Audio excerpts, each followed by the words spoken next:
semuanya, selamat datang di Cepu Podcast. Cerita peraturan perundangan podcast. Bersama saya Aulia.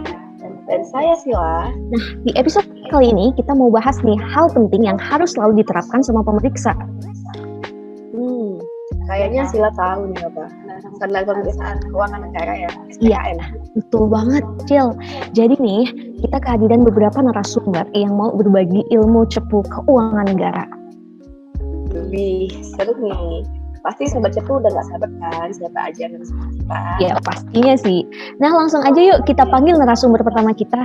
Yang pertama ada Mas Noval. Halo Mas Noval. Halo Mbak Aulia dan Mbak Cila. Lalu ada Mas Juna. Halo Mas Juna. Halo Mbak Aulia. Lalu ada Mbak Mas Cila. Halo Mas Andi. Halo Mbak Aulia, Mbak Cila. Lalu ada Mas Syafiq. Halo, makasih semuanya. Halo Mas. Lalu ada Mas Adi. Halo Mas Adi. Halo, makasih Mbak. Makasih. Dan terakhir ada Mas Cep. Halo Mas Cep. Halo Mbak Cila, Mbak Aulia. Iya.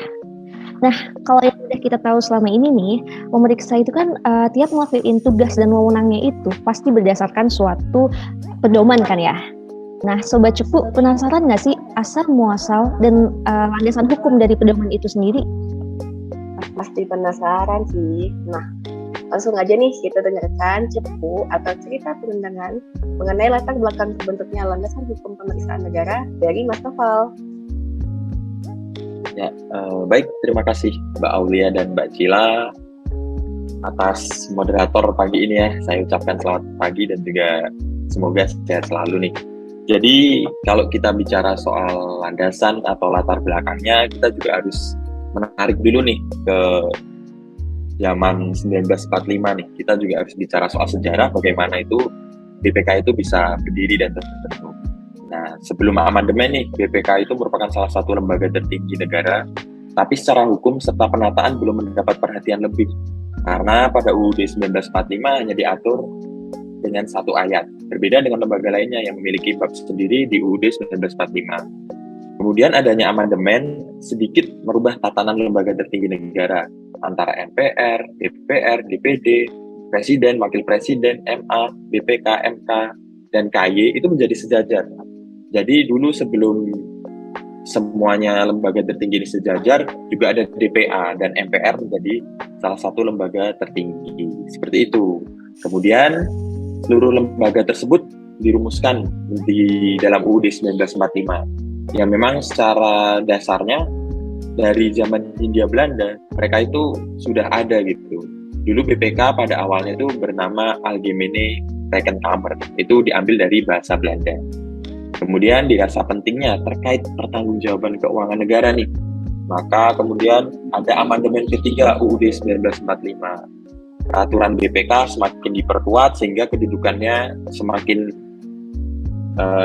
istilahnya semakin jelas gitu di UUD 1945, yaitu BPK memiliki bab sendiri, yaitu terdapat di bab 8A tentang Badan Pemeriksa Keuangan.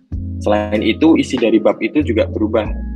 Pasalnya yang awalnya dari 3 ayat menjadi 7 ayat ya. Itu pasal 23E sebanyak 3 ayat, pasal 23F sebanyak 2 ayat, dan juga pasal 23G sebanyak 2 ayat. Bicara soal keuangan negara nih, pada pasal 23E ayat 1 itu menyebutkan bahwa untuk memeriksa pengelolaan dan tanggung jawab tentang keuangan negara diadakan satu badan pemeriksa keuangan yang bebas dan mandiri. Kemudian keuangan negara itu tadi dijelaskan di Undang-Undang Nomor 17 Tahun 2003 tentang Keuangan Negara. Pembentukan undang-undang tersebut didasari pada UUD 1945 bab 8 pasal 23C, yaitu hal-hal lain mengenai keuangan negara diatur dengan undang-undang. Artinya keuangan negara dijelaskan lebih nih pada Undang-Undang 1945, kemudian dijelaskan pada Undang-Undang 17 tahun 2003. Seperti itu. Kemudian pada penjelasan umumnya memuat asas pemeriksaan keuangan oleh Badan Pemeriksa Keuangan. Kemudian juga dalam rangka pertanggungjawaban keuangan negara dibuatlah kaidah-kaidah hukum administrasi keuangan negara yang mengatur perbendaharaan negara. yang ditetapkan pada Undang-Undang tentang Pemberdayaan Negara, yaitu Undang-Undang Nomor 1 Tahun 2004. Kemudian berdasarkan Undang-Undang Nomor 1 Tahun 2004 ditetapkan Undang-Undang Nomor 15 Tahun 2004 tentang pemeriksaan, pengelolaan, dan tanggung jawab keuangan negara. Tentunya dibuatnya undang-undang atau ditetapkannya undang-undang tersebut memiliki tujuan ya, yaitu untuk mendukung keberhasilan penyelenggaraan pemerintahan negara, keuangan negara yang wajib dikelola secara tertib, taat pada peraturan perundang-undangan, efisien, ekonomis, efektif, transparan, dan bertanggung jawab dengan memperhatikan rasa keadilan dan kepatuhan. Dan terakhir, Undang-Undang Nomor 15 Tahun 2006 tentang Badan Pemeriksa Keuangan memperkuat nih kedudukan dari BPK, semakin jelas nih kedudukan dari BPK nih. Nah, kemudian terkait dengan SPKN didasari pada ruang lingkup tugas BPK yang kemudian menjadi pedoman dasar dalam melakukan pemeriksaan keuangan negara. Jadi itu bisa dikatakan asal muasalnya ya, mulai dari Undang-Undang 1945 hingga kedudukan BPK yang diperkuat pada Undang-Undang Nomor 15 Tahun 2006. Itu kedudukan tersebut diperkuat di eranya Presiden Bapak SBY ya. Yang di situ kedudukan BPK menjadi lebih jelas karena ada undang-undang sendiri yang mengatur. Seperti itu Mbak Aulia dan Mbak Cila. Itu latar belakangnya nih. Kenapa juga SPKN diadakan, itu atas dasar itu tadi, tugas dan wewenangnya. Seperti itu Mbak Aulia dan Mbak Cila. Wah, luar biasa sekali ya Mas Novel. Terima kasih nih. Jadi seperti yang Mas Novel tadi udah jelaskan ya, perjalanan landasan hukum pembentuk SPKN itu kurang lebih ada 5 landasan dasar hukum ya Mas ya. Yang bisa disimpulkan itu dari UUD 45 lalu ke Undang-Undang tahun 2003 terbentuk Undang-Undang Nomor 17 tahun 2003 ya Mas ya. Terus selanjutnya di tahun 2004 tadi ada Undang-Undang Nomor 1 Tahun 2004 tentang Perbendaharaan Negara. Kemudian juga di Undang-Undang Nomor 15 Tahun 2004 tentang Pemeriksaan, Pengelolaan, dan Tanggung Jawab Keuangan Negara. Yang kemudian di tahun 2006 ada Undang-Undang Nomor 15 Tahun 2006 ya Mas ya tentang Badan Pemeriksa Keuangan. Jadi ruang lingkup tugas BPK itu jadi semakin jelas. Oke, terima kasih sekali Mas Novel.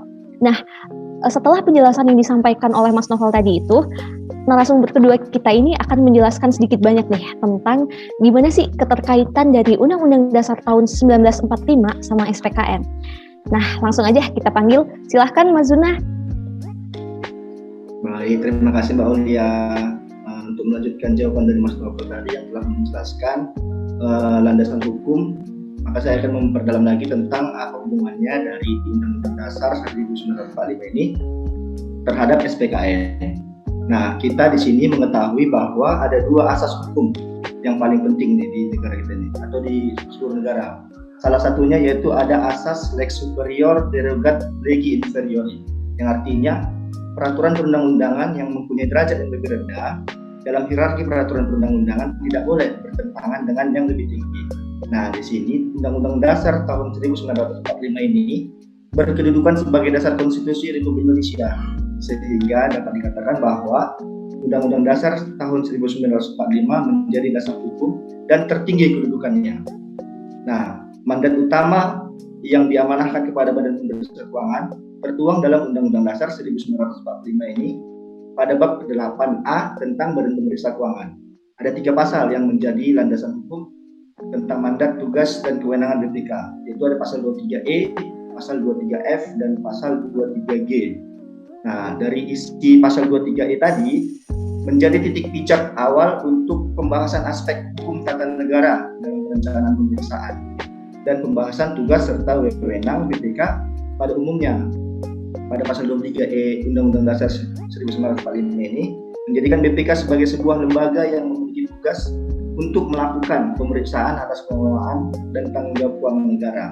Kata-kata bebas dan mandiri ini menunjukkan bahwa kedudukan BPK bukan di bawah lembaga negara lain, baik eksekutif, legislatif maupun yudikatif, melainkan dia bebas dan berdiri sendiri. Nah, untuk mencapai tujuan bernegara yang telah diamanatkan oleh Undang-Undang Dasar 1945, maka Undang-Undang Dasar mengamanatkan pengelolaan keuangan negara dilaksanakan secara terbuka dan bertanggung jawab untuk sebesar-besarnya demi kemakmuran rakyat.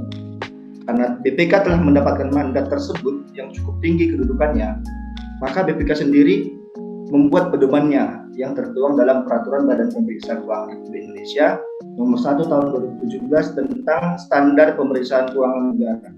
Sehingga saat melakukan pemeriksaan keuangan negara, setiap pemeriksa memiliki dasar untuk melakukan pemeriksaan dan telah terstandarisasi serta tertata dengan baik dalam melakukan pemeriksaan pengelolaan keuangan negara. Begitu Mbak Aulia, saya rasa. Terima kasih. Baik, makasih Mas Yuna. Berarti dapat saya simpulkan kalau mandat utama yang diamanatkan kepada Badan Pemeriksa Keuangan tertuang dalam Undang-Undang Dasar tahun 1945 bab 8A tentang Badan Pemeriksa Keuangan, di mana untuk mencapai tujuan negara tersebut, Undang-Undang tahun 1945 mengamanatkan pengelolaan keuangan negara dilaksanakan secara terbuka dan bertanggung jawab untuk sebesar-besarnya kemakmuran rakyat, sehingga BPK telah mendapat mandat yang cukup tinggi kedudukannya. Maka BPK itu sendiri membuat pedomannya yang tertuang dalam Peraturan Badan Pemeriksa Keuangan Republik Indonesia Nomor 1 Tahun 2017 tentang standar pemeriksa keuangan. Wah, hebat juga ya BPK ini ya. Baiklah, tadi kan Mas Yuna udah jelasin keterkaitan dari Undang-Undang tahun 1945 dengan SPKN. Selanjutnya, kita pengen tahu nih, bagaimana keterkaitan Undang-Undang Nomor 17 Tahun 2003 tentang Keuangan Negara dengan standar pemeriksa keuangan. Baiklah, saya persilakan kepada Mas Andi buat menjelaskannya. Silakan Mas Andi.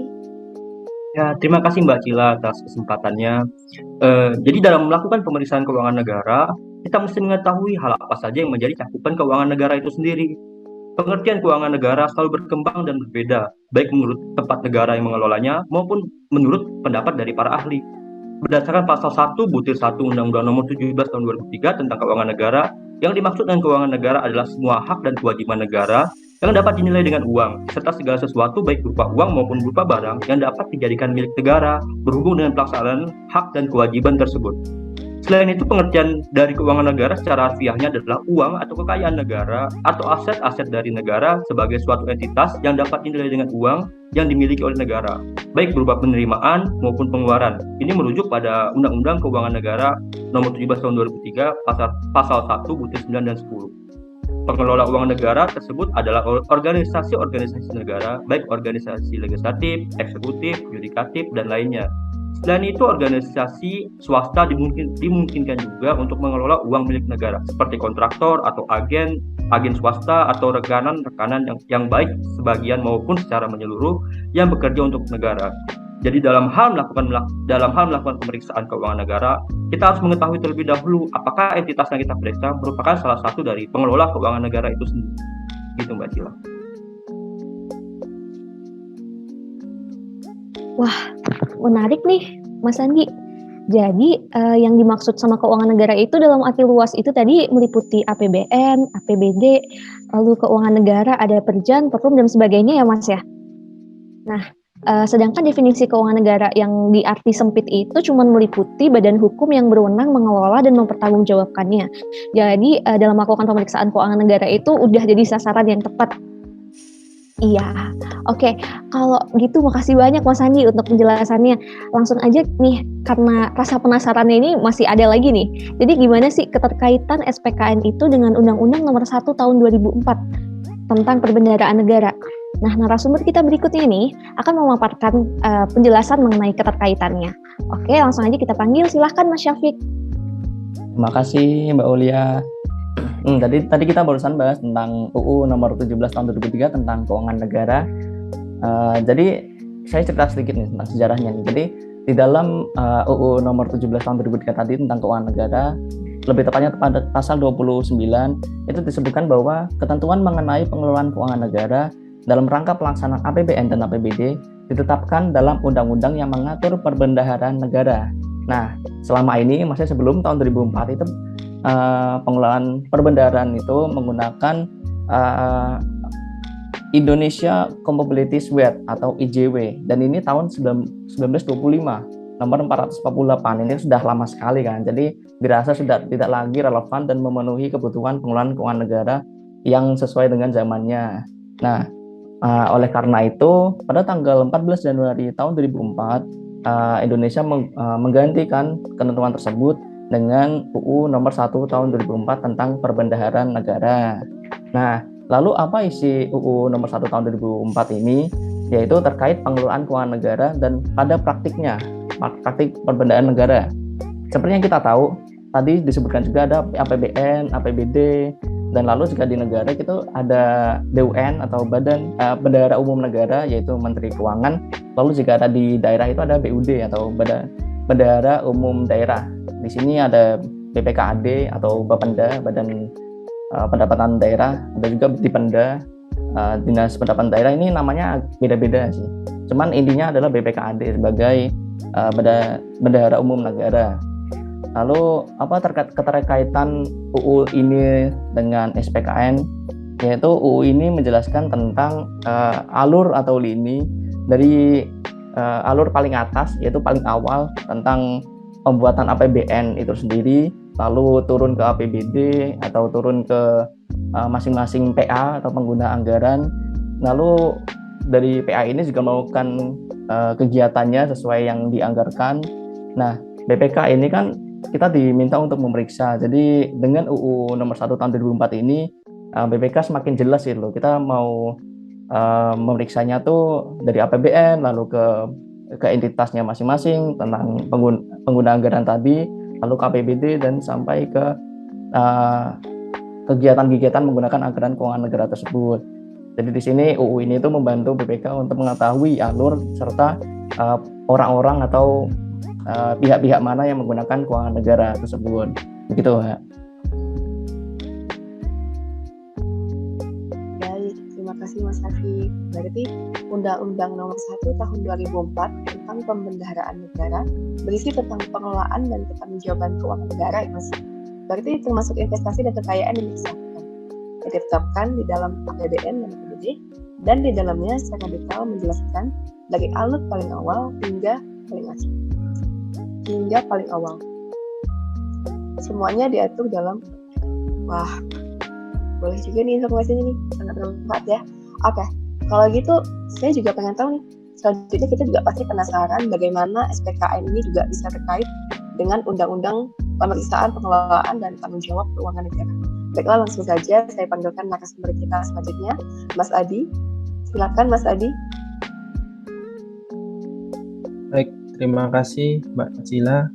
Nah, mohon izin Mbak, saya mencoba untuk mengeterkaitkan antara SPKN itu sendiri dengan Undang-Undang Nomor 15 Tahun 2004. Latar belakang dibentuknya Undang-Undang Nomor 15 Tahun 2004 tentang pemeriksaan, pengelolaan, tanggung jawab keuangan negara itu sendiri, yaitu mewujudkan pengelolaan keuangan negara sesuai dengan undang-undang yang telah dijelaskan sebelumnya, Undang-Undang Nomor 17 Tahun 2003 tentang keuangan negara dan Undang-Undang Nomor 1 Tahun 2004 tentang perbendaharaan negara, yaitu pengelolaan keuangan negara secara tertib, taat peraturan perundang-undangan, efisien, ekonomis, efektif, transparan, dan bertanggung jawab.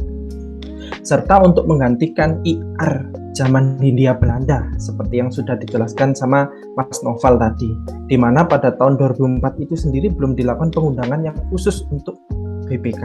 Nah, maka diperlukan standar pemeriksaan pengelolaan keuangan negara yang dibentuk oleh BPK. Hal tersebut diperkuat pada pasal 5 undang-undang ini, yaitu pemeriksaan pengelolaan keuangan negara dilaksanakan berdasarkan standar pemeriksaan yang disusun oleh BPK setelah berkonsultasi dengan pemerintah. Pengertian standar pemeriksaan itu sendiri diatur dalam pasal 1 angka 8 undang-undang ini, yaitu patokan untuk melakukan pemeriksaan pengelolaan dan tanggung jawab keuangan negara yang meliputi standar umum, standar pelaksanaan pemeriksaan, dan standar pelaporan pemeriksaan. Jadi patokan standar SPKN sendiri mengacu pada undang-undang ini. Serta undang-undang ini merupakan salah satu dasar aturan dari pembentukan peraturan BPK nomor 1 tahun 2017 tentang SPKN. Seperti itu Mbak, korelasinya antara SPKN dengan undang-undang nomor 15 tahun 2004 tentang pemeriksaan pengelolaan tanggung jawab keuangan negara. Seperti itu Mbak Cil. Wah, terima kasih Mas Hadi. Ini penjelasannya benar-benar sangat menjelaskan sekali ya. Jadi keterkaitan antara undang-undangnya gitu. Jadi kalau yang tadi bisa saya ambil sih kesimpulannya ini SPKN itu dibentuk dan disusun oleh BPK ya Mas ya. Dengan standar-standarnya itu yang nantinya akan jadi acuan dan patokan pemeriksaan. Ya betul ya Mas ya. Jadi tadi kalau nggak salah standar umum, terus standar pelaksanaan pemeriksaan, juga standar pelaporan pemeriksaan itu sudah dijadikan sesuai ketentuan dalam undang-undang tersebut, begitu ya. Wah, jadi memang kita pemeriksaan itu nanti harus sesuai dengan undang-undang. Oke, kalau gitu kita lanjut ke landasan hukum terakhir nih. Bagaimana sih keterkaitan antara Undang-Undang Nomor 15 Tahun 2006 tentang Badan Pemeriksa Keuangan itu dengan SPKN? Langsung aja kita sambut narasumber berikutnya yaitu Mas Cep. Silahkan Mas Cep. Oke, baik. Terima kasih Mbak Aulia atas kesempatannya. Mohon izin kepada rekan-rekan narasumber lain. Jadi di sini saya akan mencoba menjelaskan berkenaan dengan keterkaitan antara standar pemeriksaan keuangan negara dengan Undang-Undang Nomor 15 Tahun 2006 tentang Badan Pemeriksa Keuangan, di mana SPKN di sini merupakan suatu produk berupa standar ataupun pedoman yang telah disusun maupun diterbitkan oleh BPK itu sendiri, di mana SPKN di sini berlandaskan pada Undang-Undang Nomor 15 Tahun 2006 dan Undang-Undang Nomor 15 Tahun 2004, seperti yang telah dijelaskan oleh narasumber Mas Adi yang sebelumnya, di mana landasan ini dalam rangka melaksanakan pemeriksaan pengelolaan dan tanggung jawab keuangan negara. Kemudian hal ini selaras dengan tugas dan wewenang BPK yang termuat dalam Undang-Undang Nomor 15 Tahun 2006 Pasal 6 Angka 5 dan Pasal 9 Angka 1 yang menyebutkan bahwa BPK menetapkan standar pemeriksaan keuangan negara atau SPKN dalam rangka melaksanakan pemeriksaan pengelolaan dan tanggung jawab keuangan negara yang dilakukan oleh yang pertama dari pemerintah pusat, kemudian juga dari pemerintah daerah, kemudian juga yang kita ketahui ada Bank Sentral atau Bank Indonesia, kemudian juga ada BUMN, BUMD, kemudian ada BLU, BLUD, dan lembaga atau badan lain yang mengelola keuangan negara. Selanjutnya dijelaskan lebih lanjut dalam pasal 31 angka 4 Undang-Undang Nomor 15 Tahun 2006 tentang Badan Pemeriksaan Keuangan, menyebutkan bahwa dalam mendukung BPK agar menjalankan tugas pemeriksaan secara bebas dan mandiri, maka SPKN sendiri disebutkan di dalam undang-undang tersebut sekurang-kurangnya memuat 5 hal. Yang pertama yaitu pemeriksa tidak mempunyai hubungan pertalian darah dengan objek pemeriksaan. Kemudian yang kedua, pemeriksa tidak mempunyai kepentingan keuangan dengan objek pemeriksaan. Kemudian yang ketiga, pemeriksa tidak pernah bekerja atau memberikan jasa dalam kurun waktu 2 tahun terakhir dengan objek pemeriksaan. Dan yang terakhir, yang kelima, pemeriksa tidak terlibat dalam kegiatan objek pemeriksaan, misalkan memberikan asistensi, kemudian juga memberikan jasa konsultasi dengan objek pemeriksaan. Nah, di mana dari kelima poin tersebut dijelaskan kembali lebih rinci di dalam SPKN PSP 100 atau standar umum dalam mendukung tugas dan wewenang BPK itu sendiri, di mana BPK sendiri yaitu berlandaskan atau menjalankan secara bebas dan mandiri. Mungkin kurang lebih seperti itu Mbak Aulia dan Mbak Cita. Terima kasih. Baik, terima kasih Mas Cep. Jadi dapat disimpulkan bahwa SPKN ini merupakan suatu produk berupa standar atau pedoman yang disusun dan diterbitkan oleh BPK ya Mas. Lalu ini juga berlandaskan pada Undang-Undang Nomor 15 Tahun 2006 tentang BPK, di mana undang-undang tersebut merupakan penjabaran lebih lanjut dari mandat pemeriksaan keuangan negara, yaitu Undang-Undang Tahun 1945, Undang-Undang Dasar Tahun 1945, Pasal 23E, Pasal 23F, dan 23J ya Mas. Berarti dalam rangka menjalankan tugas dan wewenangnya dan kemandirian Badan Pemeriksa Keuangan. Menarik juga sih ini ya. Berarti lanjut nih, gimana nih Al? Nah, berarti nih kalau yang udah kita lihat-lihat nih dari tadi nih, dari penjelasan narasumber kita yang sangat luar biasa hari ini nih, kita bisa ngesimpulin nih kalau ada 5 landasan hukum SPKN Jadi ada 3 paket Undang-Undang Keuangan Negara ya tadi yang sudah dijelaskan. Jadi ada Undang-Undang Nomor 17 Tahun 2003 tentang Keuangan Negara, kemudian ada Undang-Undang Nomor 1 Tahun 2004 tentang Perbendaharaan, ada Undang-Undang Nomor 15 Tahun 2004 tentang Pengelolaan Tanggung Jawab Keuangan Negara. Lalu ditambah 2 landasan hukum lainnya, yaitu ada Undang-Undang tahun 1945 pasal 23E, 23F, dan 23G, serta Undang-Undang Nomor 15 tahun 2006 tentang Badan Pemeriksaan Keuangan. Betul banget. Nah, jadi nih teman-teman, SPKN ini jadi patokan yang harus dan wajib banget untuk dipedomani dalam pemeriksaan pengelolaan dan tanggung jawab keuangan negara. SPKN ini atau yang biasa kita sebut standar gitu kan. Ini tuh kedudukannya di bawah Undang-Undang Dasar dan Undang-Undang Mandat. Jadi Sobat Cepu, yang pastinya SPKN ini tuh mengikat setiap pemeriksa BPK ataupun pihak lain yang terkait pemeriksaan keuangan negara. Dan SPKN ini juga berlaku loh untuk semua pemeriksaan yang dilaksanakan untuk entitas, program, kegiatan, dan juga fungsi yang ada kaitannya dengan pelaksanaan, pengelolaan, dan tanggung jawab keuangan negara. Nah, makanya oleh karena itu teman-teman pemeriksa terutama ya, apabila menemukan adanya indikasi kerugian negara, jangan ragu untuk mengungkapkannya karena itu merupakan tugas dan fungsi kita sebagai pemeriksa, dan juga kita tuh punya landasan hukum yang sangat kuat. Baik, nah tadi karena kita udah bahas dan sampailah kita pada penghujung acara diskusi kita hari ini. Terima kasih telah menyaksikan podcast ini sampai selesai. Ya, sedih sekali nih kita harus berpisah, jadi mohon maaf sekali apabila ada tutur kata maupun perilaku yang kurang berkenan, dan semoga diskusi hari ini dapat bermanfaat bagi kita semua. Oke, sampai ketemu lagi di episode 10 selanjutnya. Yeay!